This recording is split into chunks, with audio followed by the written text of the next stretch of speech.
once again.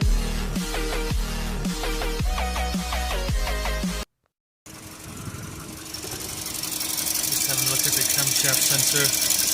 The wiring all looks okay. There's this sellotape over here. The vacuum line. So this pipe is not available at the minute, so I'm going to see if I can do a better repair than just some electrical tape.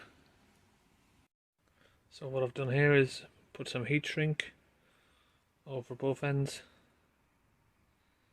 Sorry, it's not zoomed in right there, but as you can see there now, that's airtight and that's a good seal. Stronger than it came from the factory, really.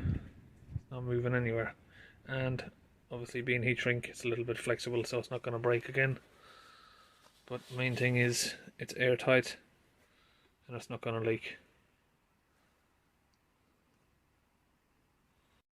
Now we can put this back on the engine there, and then once the airbox is on we can clip it back in place, and it's a nice strong job. It's not moving. And that's all in place. So that's just a little quick way you can fix vacuum pipes if they're leaking. I've never seen anyone do it. I don't know why.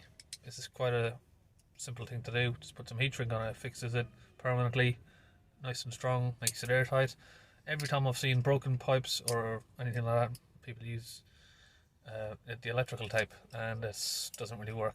And I'm sorry I couldn't video while I was doing the actual heat shrink, but you know how that works. My little tripod had broken, so I couldn't record and do the heat shrink at the same time, put the heat on it.